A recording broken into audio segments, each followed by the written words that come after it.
चलिए देखते हैं हम। देख रहे हैं, आप देख पा रहे होंगे, हम पढ़ रहे हैं चतुर्भुज के प्रकार। और हमने बताया आपको कि चतुर्भुज जो मुख्यतः 6 प्रकार के होते हैं। पहला तो आपका रेक्टेंगल होता है, दूसरा आपका स्क्वायर होता है, तीसरा मैंने आपको बताया रोम्बस यानी समचतुर्भुज होता है, चौथा मैंने आपको बताया पैरेललोग्राम यानी समांतर चतुर्भुज होता है, और उसके बाद मैंने बताया पांचवा आपको बताया समलंब ट्रेपेजियम बताया, और छठवां आपको बताया काई। तो उनमें से मैं पहले आपको बता रहा हूँ आपका रेक्टेंगल क्या होता है। रेक्टेंगल क्या होता है, एकदम बेहतरीन बात यही होता है। 1 बाई 1 सारे चतुर्भुज के बारे में पढ़ेंगे, एक तरीके से पढ़ेंगे, है ना, एक तरीके से पढ़ेंगे। तो पहले आप ये समझो कि आयत होता क्या है। आयत आपके सामने बना हुआ है, और आयत का मतलब ये होता है जिसके अपोजिट साइड्स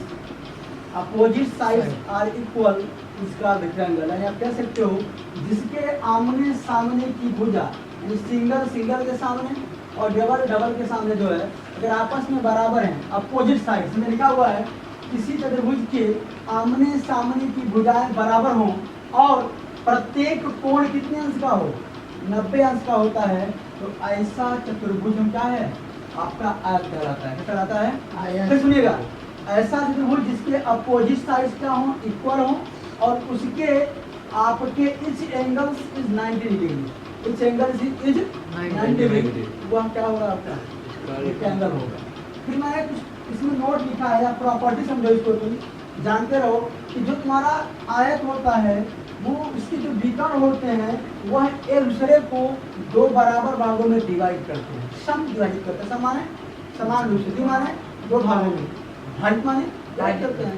तो यहाँ देखिए बेटा, लिखा है हमने, यह तुम्हारा AC है तो AO बराबर OC, AO बराबर OC और BO बराबर OD। पहले लाइन का मतलब ये था, ठीक है।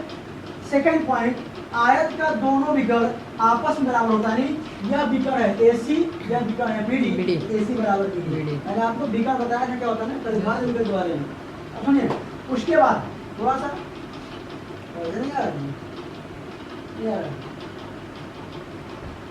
आ रहा है, चलो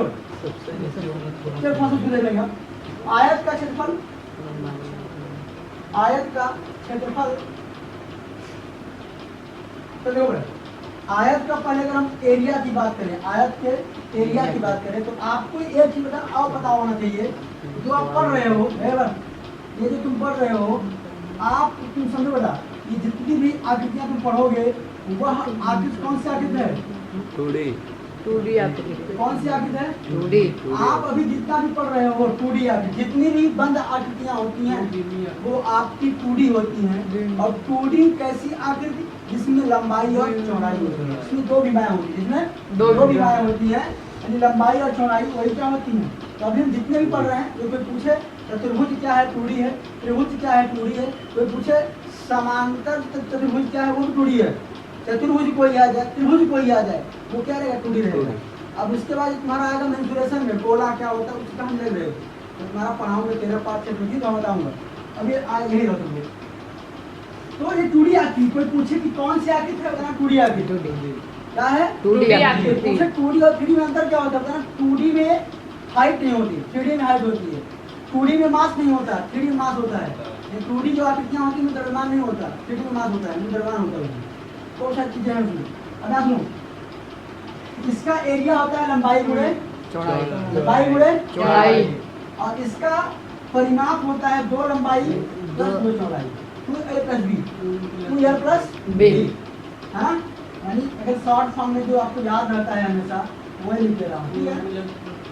और इसका जो विकर्ण होता है, शादी में लगा विकर्ण आपको देख लीजिए एक बार, ये विकर्ण है इसका, आयत का विकर्ण अंडर रूट में लंबाई का स्क्वायर प्लस चौड़ाई का स्क्वायर होता है। ये आपको फॉर्मूला याद होना चाहिए, आपको फॉर्मूला याद। जो आपका विकर्ण होता है, अगर आपको विकर्ण निकालना है, आयत का विकर्ण, लंबाई और चौड़ाई दिया गया है, लंबाई चौड़ाई का निकाल करके लंबाई का स्क्वायर चौड़ाई का स्क्वायर अंडर आपको क्या आ जाएगा। अगर आपको परिमाप निकालना है, लंबाई और चौड़ाई दिया है तो 2 लंबाई 2 चौड़ाई निकाल जोड़ दीजिए।